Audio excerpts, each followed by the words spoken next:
अभिवादन स्वीकार कीजिए ब्रजेश मिश्रा का और आप देखना शुरू कर चुके हैं द डिबेट। बहनों भाइयों, उत्तर प्रदेश की 80 सीटों पर दलित मतदाताओं का ऐसा बड़ा प्रभाव है कि बिना इस कम्युनिटी को साथ लिए चुनाव जीतना किसी भी पार्टी के लिए बड़ा असंभव और लगभग नामुमकिन काम है। इसलिए इस कम्युनिटी को साथ लेना हर पार्टी के लिए एक मजबूरी है। आज भारतीय जनता पार्टी ने आगरा में दलितों का बड़ा सम्मेलन किया। इस कम्युनिटी का वोट उत्तर प्रदेश में इस समय लेने की होड़ दोनों तरफ से है। क्यों? क्योंकि बहुजन समाज पार्टी लगातार कमजोर हो रही है और ये 21% का वोट शेयर सबको चाहिए। आज इसी राजनीतिक चर्चा को हम आगे बढ़ाएंगे इस डिबेट के जरिए। बहनों भाइयों, उत्तर प्रदेश में तकरीबन 21% दलित मतदाता है। ये मतदाता इतना बड़ा है, इसका वर्ग इतना बड़ा है और इसके वोट की तादाद इतनी अधिक है कि ये डिसाइड करते हैं कि उत्तर प्रदेश की किस सीट पर कौन सी पार्टी का प्रत्याशी जीतेगा। इनकी क्षमताएं, इनकी ताकत, इनके वोट बैंक और इनकी कम्युनिटी इतनी स्ट्रांग है कि ये इंश्योर करते हैं कि कौन सी कम्युनिटी जीते। बहनों भाइयों, इस राज्य के भीतर 4 बार मायावती सरकार बना चुकी हैं। एक बार 2007 से 12 के बीच उनके पास खुद का मैंडेट था, खुद का बहुमत रहा है और बहुजन समाज पार्टी एक बार तो तकरीबन 30% वोट शेयर तक पहुंची है। हालांकि वो सोशल इंजीनियरिंग था, लेकिन उसमें मजबूत पिलर का काम इसी कम्युनिटी ने किया था। तो बहनों भाइयों, 2012 के बाद से जब से बहुजन समाज पार्टी के राजनीतिक पतन की शुरुआत हुई, उसके बाद का एरा अगर आप देखें, ये 12 साल 2012 से 2024 तक, इस दौरान आप महसूस करेंगे कि बहुजन समाज पार्टी लगातार वोट शेयर डिक्लाइन होता रहा, कम होता रहा। दूसरी पार्टियां बढ़ती रहीं। 2014 भारतीय जनता पार्टी की एंट्री होती है, सारे समीकरण हर पार्टी के तहस नहस हो जाते हैं। लेकिन सर्वाधिक नुकसान किसको हुआ है? 2 दलों को। एक, बहुजन समाज पार्टी 30% के वोट शेयर से आज कहां खड़े हैं? 12.5%। कांग्रेस इस राज्य में कितनी बार सरकारें बना चुकी हैं, लेकिन 89 के बाद से, मंदिर आंदोलन के बाद से कांग्रेस का जो पतन शुरू हुआ वो आज 2% वोट शेयर पर खड़ा है। यानी 2 बड़ी ताकतें उत्तर प्रदेश के भीतर, बहुजन समाज पार्टी और कांग्रेस, ये दोनों 14% पर के हाशिए पर हैं। ये दोनों दल ऐसे हैं जो स्वयं से कुछ नहीं कर सकते हैं, लेकिन किसी के साथ जुड़ेंगे तो उसे फायदा या नुकसान करा सकते हैं।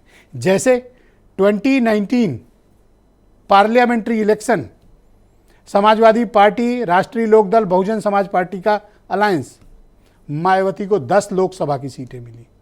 कई बड़े नज़दीकी मुकाबले में उन्होंने हारी, पर 10 member of parliament Bahujan Samaj party. लेकिन जब आप 22 में आए, ग्राफ घटकर नीचे 12.5% का वोट और महज 1 MLA, वो भी अपने दम पर। आप कल्पना नहीं कर सकता इस देश की राजनीति में कोई, और मैं हमेशा ये बात कहता हूं कि उत्तर प्रदेश में बहुजन समाज पार्टी के राजनीतिक पतन पर शोध होना चाहिए। 2012 में जलजलेदार हुकूमत, इस राज्य के भीतर दलितों ने शासन किया है। और ये मैं कोई 100 साल पहले की कहानी नहीं सुना रहा हूं, महज 1 दशक पहले रूरल कम्युनिटी बन गई थी उत्तर प्रदेश के भीतर ये दलित समाज।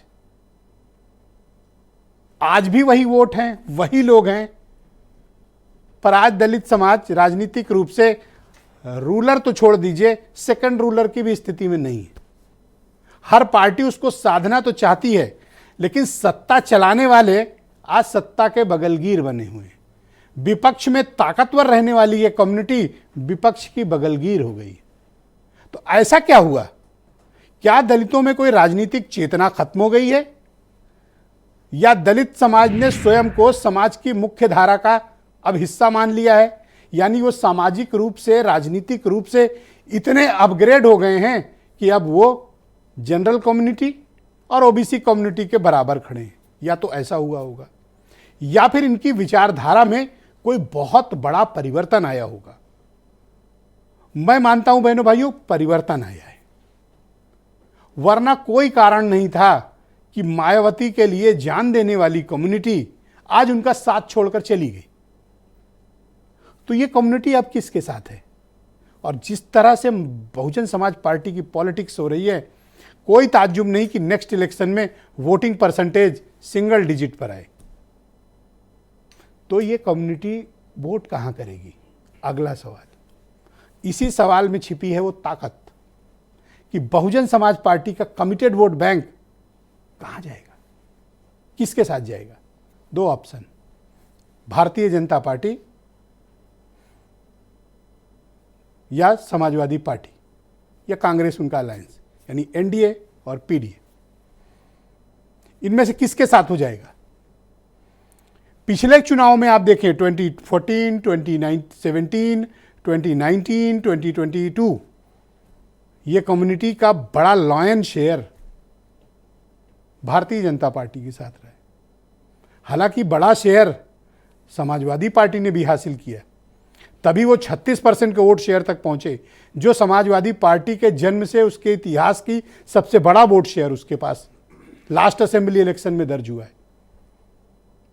अब अगर मायावती का 12.5 से घट के सिंगल डिजिट आता है, तो अगर ये 6% वोट भी उनका कम हुआ आपकी, किधर जाएगा? उधर या इधर? लड़ाई इसी बात की है बहनों भाइयों। और उत्तर प्रदेश में 80 सीटें कौन जीतेगा, कौन हारेगा, ये भी ये 6% का वोट शेयर स्विंग या तो इधर या उधर, और जिधर गया उधर चमत्कार। कुछ बयान सुने, आज की डिबेट को आगे बढ़ाएंगे। आज जब समाजवादी पार्टी भाजपा से पूछती है कि आप पिछड़ों को उनका हक, उनका अधिकार कब देंगे, तो भारतीय जनता पार्टी के पास उन सवालों का कोई जवाब नहीं है। राजभर के पास उन सवालों का कोई जवाब नहीं है। समाजवादी पार्टी अपने पीडीए फॉर्मूले से 2024 में भारतीय जनता पार्टी को हराने का काम करेगी। समाजवादी पार्टी जिस पीडीए की बात कर रही है, उसका विरोध समाजवादी पार्टी के अंदर ही हो रहा है कि समाजवादी पार्टी बात तो पीडीए की करती है, लेकिन चयन करते समय पीडीए को ही इग्नोर करती है। कांग्रेस पार्टी हमेशा सामाजिक न्याय के साथ में थी। आजादी के बाद उसने दलितों को आरक्षण दिया, लेकिन कांग्रेस पार्टी के सामाजिक न्याय में एक और चीज और है कि उसमें किसी की उपेक्षा नहीं है। उसमें यह है कि न्याय भी मिले और बाकी लोगों के साथ भी न्याय हो। बहनों भाइयों, आज की परिचर्चा को हम आगे बढ़ाएंगे। संजय चौधरी उत्तर प्रदेश में बीजेपी के प्रवक्ता हैं। डॉक्टर कालीचरण स्नेही जी मेरे साथ मौजूद हैं, दलित समाज के बहुत ही जाने माने चिंतक हैं और उस मूवमेंट को चलाते हैं। अरुण राजभर एसबीएसपी के प्रवक्ता हैं। मनोज काका समाजवादी पार्टी से हैं। मनीष सिंधवी कांग्रेस के प्रवक्ता हैं। अनुपम मिश्रा राष्ट्रीय लोकदल से हैं। डॉक्टर एमएच खान जाने माने राजनीतिक विश्लेषक और बहुजन समाज पार्टी के पूर्व प्रवक्ता। वीरेंद्र सिंह जी हमारे स्टेट हेड। आप सब